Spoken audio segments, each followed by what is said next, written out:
নমস্কার বন্ধু, Bangla reaction YouTube চ্যানেলের পক্ষ থেকে সকলকে জানাই স্বাগতম। শেষ হলো টান টান উত্তেজনার ভরপুর দুদিন ব্যাপী আইপিএল এর মেগা নিলাম। এবছর কলকাতার কেকেআর টিম সত্যি কি খুব শক্তিশালী না দুর্বল, সেটাই জানবো এই ভিডিওর মাধ্যমে। তার আগে দুঃখের সহিত জানাতে বাধ্য হচ্ছি, বাংলাদেশের কোনো প্লেয়ার আইপিএল 2025-এ চান্স পেল না। বাঙালি হিসাবে খুব খারাপ লাগছে, কিন্তু কিছু করার নেই। কত তাবড় তাবড় প্লেয়ার এবছর আইপিএলে চান্স পেল না। তার মধ্যে যেমন রয়েছে David Warner, Kane Williamson, Shardul Thakur, আরও অনেকেই রয়েছে যারা ভালো খেলে অথচ আইপিএলে এবছর চান্স পেল না। আর বেশি কিছু বলবো না, এইবার আমরা জানবো কলকাতার কেকেআর এবছর কোন কোন প্লেয়ারকে নিলামে নিল এবং তারা কতটা শক্তিশালী টিম তৈরি করলো। 2024 সালের চ্যাম্পিয়ন টিম এবছরে কি চ্যাম্পিয়ন হতে পারবে, না তাদের দল গঠনে কোনো খামতি রয়েছে, সেটাই জানবো এই ভিডিওর বিশ্লেষণের মাধ্যমে। জিও গুরু ফাটাফাটি, এক কথায় এটাই বলা যায়। বিশ্বাস করুন, সেই প্রথম দিন থেকে আইপিএল ফলো করছি, কিন্তু এই প্রথম দেখলাম কেকেআর ম্যানেজমেন্ট পুরো কুল থেকে কম্পোজ ওয়েতে কোনো বকওয়াস ছাড়া একদম প্ল্যান মাফিক পুরো অকশনটা এক্সিকিউট করলো। মানে বলা যেতেই পারে কেকেআর তাদের অকশন জীবনের সর্বশ্রেষ্ঠ টিম তো বানিয়েছে, এবং 2025-এর যে আইপিএল এর অকশন হলো তাতে বেস্ট টিম যদি কেউ বানিয়ে থাকে, এখনই বলে দেওয়া যেতে পারে চ্যাম্পিয়ন হওয়ার মতো মশলাদার টিম যদি কেউ বানিয়ে থাকতে পারে, ব্যালেন্স টিম যদি কেউ বানিয়ে থাকতে পারে, সেটা হচ্ছে গতবারের চ্যাম্পিয়ন কেকেআর। প্রথম দিনেই তারা যেভাবে টিমটা গুছিয়ে নিয়েছিল, সেখান থেকেই বোঝা যাচ্ছিল যে সেকেন্ড দিন কিন্তু খুব কম বাজেট আছে, কিন্তু খুব প্ল্যান্ড ওয়েতে ব্যাকআপ প্লেয়ার গুলো তুলবে। কিন্তু আমি একটা কন্ট্রোভার্সি দেখছিলাম, অনেকেই দেখছিলাম আপনারা নাখুশ রয়েছেন যে ভেঙ্কটেশ আয়ার, তার জন্য 23.75 ক্রোড়, প্রায় 24 কোটি টাকা খরচ করা হলো। এর থেকে তো অনেক কম পয়সায় কে এল রাহুলকে পাওয়া যেত। অবভিয়াসলি কে এল রাহুলকে যদি টিমে পাওয়া যেত, সেই টিমের কম্পোজিশন অন্যরকম হতো, অনেক আরো ভালো টিম হতো। কিন্তু একটা কথা মাথায় রাখতে হবে, অকশন টেবিলে যখন আপনি বসছেন, তখন কিন্তু সব আপনার প্ল্যান মতো থাকবে না। এই যে ভেঙ্কটেশ আয়ারের দামটা এতখানি উঠে গেল, এটা তো আরসিবি ফালতু মাঝখানে ঢুকলো বলে আরসিবি তাকে নেওয়ার জন্য দামটা অতখানি বাড়িয়ে দিল। না হলে এই ভেঙ্কটেশ আয়ারকে কিন্তু ওই 15-16 কোটির মধ্যেই টার্গেট করেছিল কেকেআর। আর একটা কথা মাথায় রাখতে হবে, যে কে এল রাহুলের কথা বলছেন, কে এল রাহুলকে যদি কেকেআর বিট করতে শুরু করতো, তাহলে তার প্রাইসটা কি অত কম প্রাইসে হতো? কে এল রাহুলকে নিয়ে তো এক্সপেকটেশন ছিল তার প্রাইস 25 ক্রোড় ক্রস করে যেতে পারে। সুতরাং ভেঙ্কটেশ আয়ারকে এত টাকায় নিয়েছে, কে এল রাহুলকে হলে অনেক কম টাকায় পেয়ে যেত। এই কন্ট্রোভার্সিটার কোনো জায়গা নেই। কিন্তু কিন্তু সব থেকে যেটা ইম্পর্টেন্ট জিনিস আমি কালকে দেখলাম, যে প্রত্যেকটা পজিশনের ব্যাকআপ প্লেয়ার তো একদম প্ল্যান্ড ওয়েতে কেকেআর তুলে নিয়েছেই, কিন্তু গতকালের লিস্ট থেকে 2-3টে প্লেয়ার এমন তুলে নিয়েছে যারা ভবিষ্যতে তারকা হওয়ার ক্ষমতা রাখে। এবং সব থেকে ইম্পর্টেন্ট, ফার্স্ট 11 যেটা অলরেডি প্রথম দিন সাজিয়ে ফেলেছিল, সেইখানে তারা রিপ্লেস করে তারা নিজেরা ফার্স্ট 11-এ চলে আসতে পারে। কি চমক ছিল সেকেন্ড দিন, কিভাবে টিমটার কম্পোজিশন হলো একবার দেখে নি। কেকেআর কিন্তু একদম শুরু করেছিল রিটেনশন থেকেই। তারা টিমের যে নিউক্লিয়াসটা, মূল শক্তিটা, সেই জায়গাটাই কিন্তু তারা ধরে রাখতে পেরেছিল। প্রথমেই তারা 6টা প্লেয়ার টার্গেট করেছিল এবং 6টা প্লেয়ারকে তারা ধরে রেখেছিল। সুনীল নারিন স্পিন এবং টপ অর্ডার হয়ে যাচ্ছে, ওপেনিংটা হয়ে যাচ্ছে আন্দ্রে রাসেল, ব্রে রাস, তার ফাটাফাটি ব্যাটিং, সেটা তো ছাড়া যায় না। রিঙ্কু সিং ফিনিশার হিসেবে নিজেকে এস্টাবলিশ করে দিয়েছে। রিঙ্কু সিংকে ছেড়ে দিলে 20-22 কোটি টাকা তার বেরিয়ে যেত। রমনদীপ সিং একটা ভালো all-rounder, future prospect. Harshit Rana এবং Varun Chakravarthy spin department intact করে নিয়েছে। সুনীল নারিন আর বরুণ চক্রবর্তীকে দিয়ে ওইদিকে অকশনে তাকাতেই হতো না। হর্ষিত রানা একটা ভালো পেশার তারা তুলে নিয়েছে, এবং অস্ট্রেলিয়াতে গিয়ে কিভাবে ফুল ফোটাচ্ছে সেটা বোঝাই যাচ্ছে।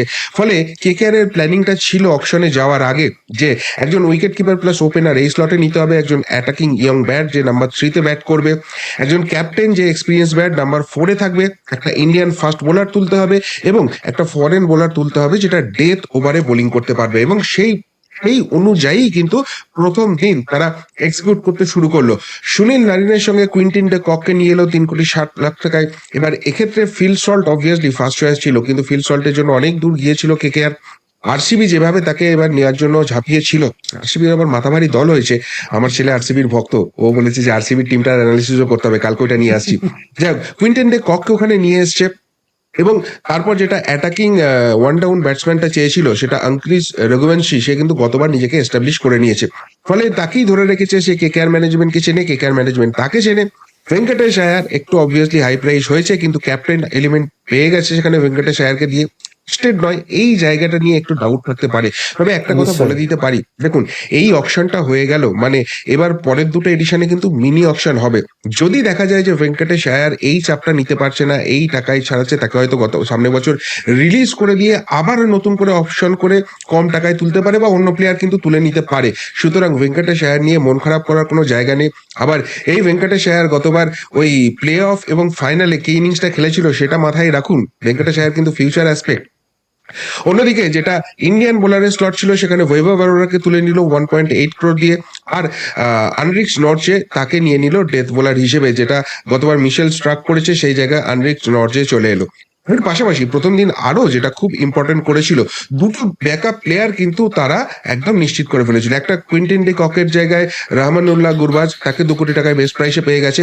আর বরুণ চক্রবর্তী যদি কোনো রকমে চোট আঘাত পেয়ে যায় বা কোনো অসুবিধা হয়ে যায়, তার জায়গায় মায়াঙ্ক মার্কান্ডে তাকে কিন্তু তুলে নিয়েছে। এখানে সুয়েশ শর্মা গতবার খেলেছিল, কিন্তু সুয়েশ শর্মাকে নিয়ে এবার তো যেভাবে মারপিট হলো, অত হাই প্রাইসে যাওয়ার জায়গায় ছিল না। ফলে 10 কোটি টাকা মাত্র হাতে ছিল, 10 কোটির আশেপাশে, এবং সেই টাকায় কিন্তু বাকি প্লেয়ারদের ব্যাকআপ তোলাটা খুব দরকার ছিল।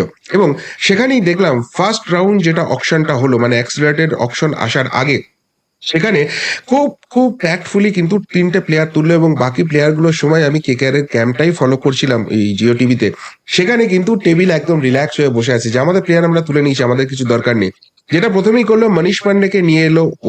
একটু বয়স হয়ে গেছে, কিন্তু আগে কেকেআর এ খেলেছে, কেকেআর এর চ্যাম্পিয়ন টিমের অংশ রয়েছে, এবং গৌতম গম্ভীরের খুব প্রিয় প্লেয়ার। ফলে ভেঙ্কটেশ আয়ার যদি কোনো রকমের চোট আঘাত এসে যায়, কোনো অসুবিধার জায়গায় আসে, মনীষ পান্ডেকে সেখানে ব্যাকআপ হিসেবে নিয়ে চলে এলো। আন্দ্রে রাসেল চোট প্রবণতা আছে, যে কোনো সময় চোট আঘাত পেয়ে ছিটকে যেতে পারে, তার জায়গায় রিপ্লেসমেন্ট হিসেবে রবমান পাওয়েলকে নিয়ে চলে এলো 1.5 কোটি টাকা বেস্ট প্রাইসে কিন্তু তুলে নিল। এবার আপনারা বলবেন যে আন্দ্রে রাসেল তো অলরাউন্ডার, সেখানে রবমান পাওয়েলকে নিয়ে আসা হলো অ্যাজ এ ব্যাটসম্যান। একটা কথা মাথায় রাখুন, আন্দ্রে রাসেল কিন্তু মূলত ব্যাটসম্যান হিসেবেই খেলছে, 5 নম্বরে নামছে, ফিনিশিং প্লাস কিছুটা ধরে রাখতে হবে এই সময়টা, মানে 14-15 ওভারে নামবে আন্দ্রে রাসেল, সেই জায়গাটা মাথায় আছে। তার কিন্তু খুব ভালো ব্যাকআপ রবমান পাওয়েল। যদি যে ব্যাটিং বোলিং ডেপথটা রয়েছে, সেই বোলিং ডেপথটা কাজ না করে, তখন কিন্তু আন্দ্রে রাসেল আসছে বোলিং অপশন হিসেবে। সুতরাং আন্দ্রে রাসেলের পারফেক্ট জায়গাটা চলে এসছে রবমান পাওয়েল। আর এদিকে আনরিক নর্জের যে জায়গাটা রয়েছে, সেই জায়গায় নিয়ে আসা হলো স্পেন্সার জনসন তার ব্যাকআপ হিসেবে। 2 কোটি খুব ভালো 80 লাখ bowler। টাকায় পেয়ে গেল, 2 কোটি বেস্ট প্রাইস ছিল, বেস্ট প্রাইসই তোলার টার্গেট ছিল, একটু বিটিং হলো বলে 2 কোটি 80 অব্দি কিন্তু কেকেআর চলে গেল। এবার এই স্পেন্সার জনসন কিন্তু একে ব্যাকআপ প্লেয়ার হিসেবে তোলা হলো, স্পেন্সার জনসন কিন্তু মূল টিমে চলে আসতে পারে। কেন, আমি স্পেন্সার জনসন সম্বন্ধে একটু খোঁজ খবর নিচ্ছিলাম। মারাত্মক ইকোনমি নেট, মানে প্রায় 60-এর উপর টি20 ম্যাচ খেলে ফেলেছে, কিন্তু তার ইকোনমির রেট হচ্ছে 7.7, যেটা কিন্তু 8-এর নিচে, এবং টি20-র ক্ষেত্রে সেটা মারাত্মক ধরা হচ্ছে। প্লাস উইকেট টেকিং এবিলিটি, সেটাও কিন্তু যথেষ্ট ভালো। এই 60 ম্যাচে প্রায় 77টা মতো উইকেট নিয়েছে। তার মানে যখন দরকার হবে ডেথ ওভারে এসে কিন্তু উইকেট তোলার ক্ষমতা আছে, প্লাস রানটা চেপে দেওয়ার ক্ষমতা আছে। আর সব থেকে যেটা সুবিধা, যেটা গতবার কেকেআর কে সুবিধা দিয়েছিল, সেটা হচ্ছে বাঁহাতি বোলার। মিচেল স্টার্ক গতবার বাঁহাতি ছিল, এবার প্রথম দিকে একটু ছড়াচ্ছিল, কিন্তু সেমিফাইনাল ফাইনালে গিয়ে যেভাবে সে পুরো জায়গাটাকে ম্যানেজ করে দিল, প্রায় একার হাতেই বিপক্ষকে ছিটকে দিল, স্পেন্সার জনসন কিন্তু সেই ভূমিকাটা নিতে পারে। ফলে আনরিক নর্জের ব্যাকআপ হিসেবে স্পেন্সার জনসনকে নেওয়া হলেও স্পেন্সার জনসনই না ফার্স্ট 11-এ চলে আসে। বললাম না, 2-3টে প্লেয়ার এমন তুলেছে যারা ফার্স্ট 11-এ চলে আসার ক্ষমতা রাখে। এরপর যখন অ্যাক্সিলারেটেড অপশনটা শুরু হলো, কখনো আমি দেখলাম যে একদম ওই টেবিলটা আমি বললাম বারবার ফলো করছিলাম, সেখানে কিন্তু লিস্ট পুরো রেডি ছিল, এবং সেই লিস্ট অনুযায়ী প্লেয়ারগুলো তুললো, পটাপট নাম এলো, জাস্ট প্লেয়ারগুলোকে তুলে নিল, এবং ব্যাকআপ হিসেবে হয়েছে। এবং সেটা এক্সিকিউট হওয়ার পর যে হাসিটা এসেছে, সেটা কিন্তু মারাত্মক কেকেআর ম্যানেজমেন্টের তরফ থেকে। অ্যাক্সিলারেটেড যখন হলো, তখন প্রথমেই যেটা করলো মঈন আলী, মানে সুনীল নারিন, তার চোট প্রবণতা থাকতে পারে বা কোনো কারণে, আমরা দেখেছি এর আগে টুর্নামেন্টের মাঝখানে ব্যান হয়ে গেছিল অ্যাকশনের জন্য, সেই ধরনের কোনো অসুবিধা হলে মঈন আলী হচ্ছে পারফেক্ট ব্যাকআপ। মঈন আলী যখন সিএসকে তে খেলতো, কিন্তু টপ অর্ডারে নাম্বার 3-তে ব্যাট করেছে যদিও, কিন্তু টপ অর্ডারে অ্যাটাকিং ব্যাটটা করতে পারে, plus bowling option, spin bowling অপশনটা রয়েছে। সুতরাং সুনীল নারিনের পারফেক্ট ব্যাকআপ হচ্ছে এই মঈন আলী। যেটা আরো গুরুত্বপূর্ণ, সব থেকে ভালো রিক্রুটমেন্ট আমার লেগেছে, সেটা হচ্ছে এই লুবনিত সিসোদিয়া, মাত্র 30 লাখ বেস্ট প্রাইসে তুলে নিয়েছে। অনেকেই হয়তো ভুল কোচ খাবেন, কে এই লবনীত সিসোদিয়া? এই লবনীত সিসোদিয়া হচ্ছে বেসিক্যালি উইকেট কিপার। সুতরাং উইকেট কিপিং যদি করে, সেখানে ওই কুইন্টেন ডিকক বা রহমানুল্লাহ গুরবাজ, এই যে ফরেন স্লটটা চলে যাচ্ছে সেই জায়গাটাকে অফ করে তাকে ইউজ করা যেতে পারে।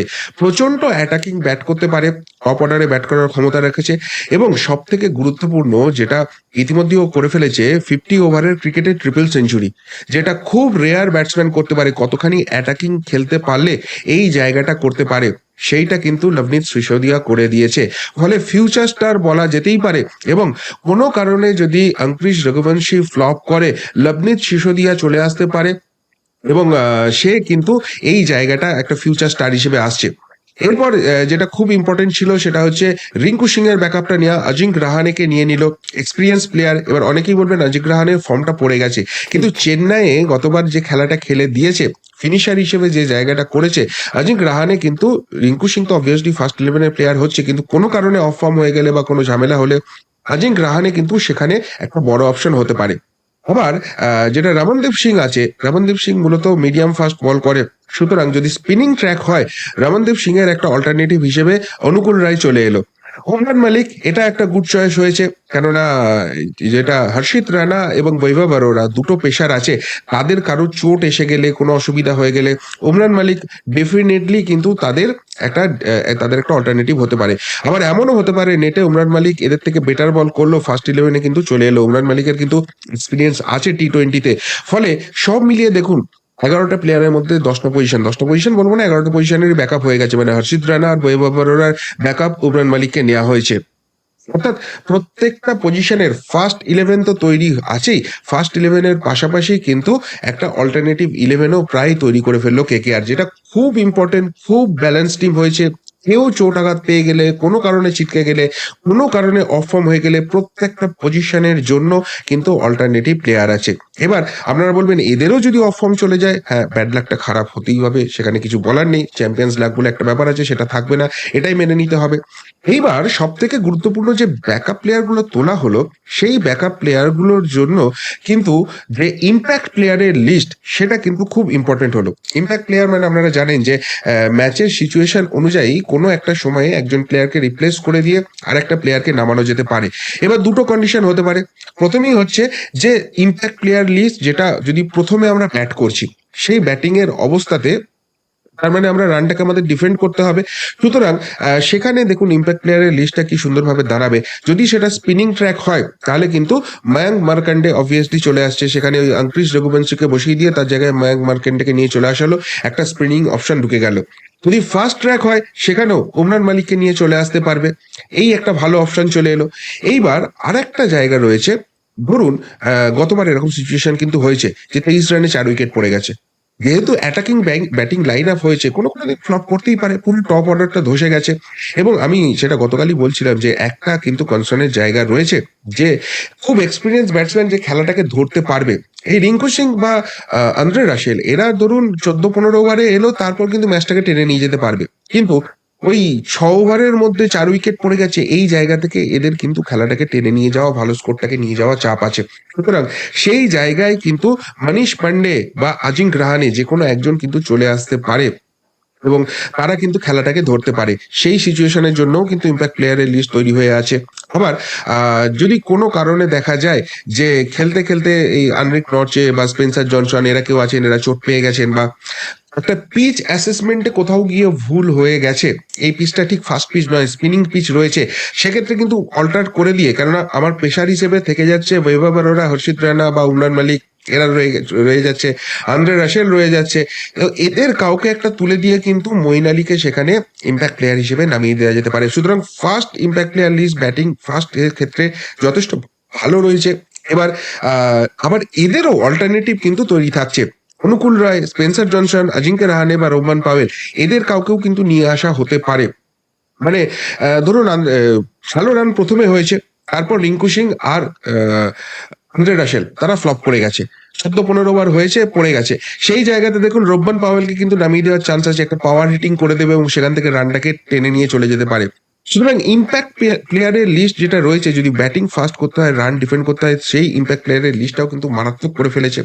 এবার সেকেন্ড সিচুয়েশন যেটা খুব গুরুত্বপূর্ণ সেটা হচ্ছে যে আমরা প্রথমে বোলিং করে নিয়েছি, এবার আমাদের রানটা চেস করতে হবে এবং সেই ক্ষেত্রে অবভিয়াসলি মনীষ পান্ডে বা জিঙ্ক রাহানে তারা ফার্স্ট চয়েস থাকবে যে কোনো একটা বোলারকে আনরিক নর্চে বা কাউকে একটা বসিয়ে দিয়ে আমি এই প্লেয়ারকে নামিয়ে দিলাম, বা বৈভব অরোরাকে বসিয়ে দিয়ে আমি মনীষ পান্ডে বা জিঙ্ক রাহানেকে নামিয়ে দিলাম, ব্যাটিং ডেপথ আমার বেড়ে গেল। আবার যদি পাওয়ার হিটিং এর দরকার হয় রোবম্যান পাওয়েলকে নামিয়ে দিতে পারবো। এমনকি যদি ফার্স্টে বল করতে গিয়ে দেখা যাচ্ছে যে আমার কোনো বোলারই আজকে ক্লিক করছে না, মানে সেটা rare of the rare cases হবে, কিন্তু যদি বাই চান্স হয় সেক্ষেত্রে কিন্তু মঈন আলীকে ইন্ট্রোডিউস করিয়ে নেওয়া যেতে পারে।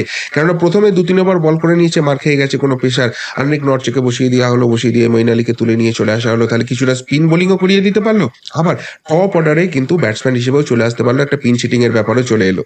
এবার তার অল্টারনেটিভ হিসেবে এখানে দেখুন ওই লভনীত সিসোদিয়া, যেটা বলছিলাম যে অ্যাটাকিং ব্যাটটা করতে পারে, টপ অর্ডারে ভালো ব্যাট করার ক্ষমতা রয়েছে, সেই লভনীত সিসোদিয়াকে কাজে লাগানো যেতে পারে। আর উইকেট কিপার হিসেবে রাহমানুল্লাহ গুরবাজ তো রয়েছে।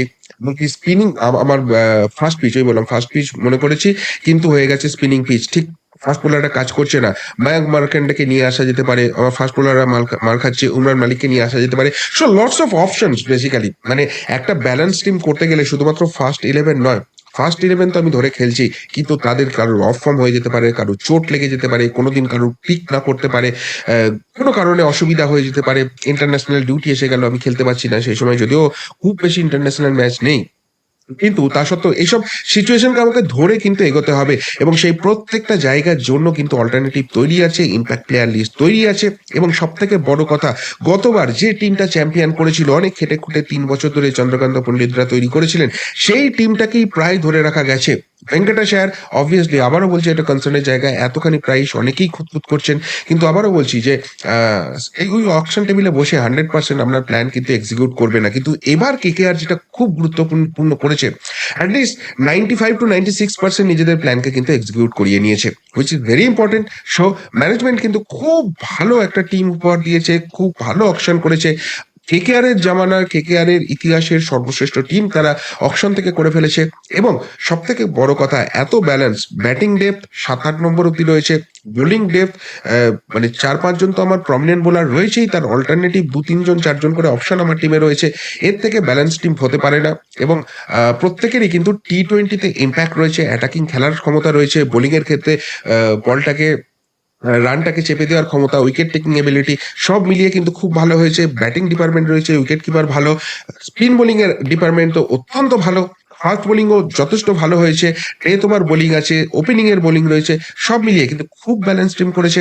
আশা করা যেতেই পারে ভালো করবে, কিন্তু ক্রিকেটটা তো মাঠে নেমে খেলা, শেষ পর্যন্ত কি হবে আমাদের সেদিকে নজর থাকবে। কিন্তু যে টিম তৈরি করেছে তাতে কিন্তু কেকেআর সমর্থকদের আবারও খুশি হওয়ার জায়গা আসছে বলেই মনে হচ্ছে। বেশ কিছু ভালো ম্যাচ পাওয়া যাবে এবং অবভিয়াসলি এই টিম যা হয়েছে তাদের তো কোয়ালিফায়ারে যাওয়ার অবশ্যই দরকার আছে।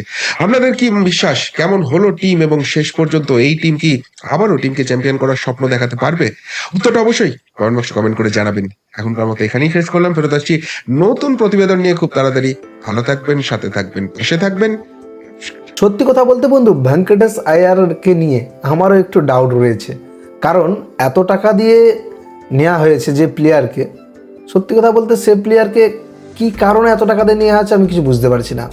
দেখো, ভেঙ্কটেশ আয়ারকে বলছে যে ক্যাপ্টেন করবে, কিন্তু বাস্তবে ভেঙ্কটেশ আয়ার ক্যাপ্টেনের কি সে অভিজ্ঞতা আছে? আমার মনে হয় অতটা অভিজ্ঞতা নেই। তারপরেও ভেঙ্কটেশ আয়ারকে এত টাকা দিয়ে নিয়েছে, হয়তো টিম কর্মকর্তারা ভেবে নিয়েছে ভালো কিছু করবে, হয়তো করলেই ভালো, সেটাই দেখবো আমরা। আইপিএলে সব দলই মনে মনে ভেবে নিয়েছে তারা সঠিক দল নির্বাচন করেছে, কিন্তু বাস্তবে কোন টিম সব থেকে ভালো দল গঠন করেছে সেটা তো আমরা বুঝবো খেলার মাঠে। কোন টিম কত ভালো ভালো প্লেয়ার নিয়ে দল সাজিয়েছে, প্লাস কোন টিমের কতটা ভাগ্য ভালো, মেন জিনিস হচ্ছে ভাগ্য, কোন টিমের কতটা ভাগ্য ভালো সেটা আমরা খেলার মাধ্যমেই জানবো।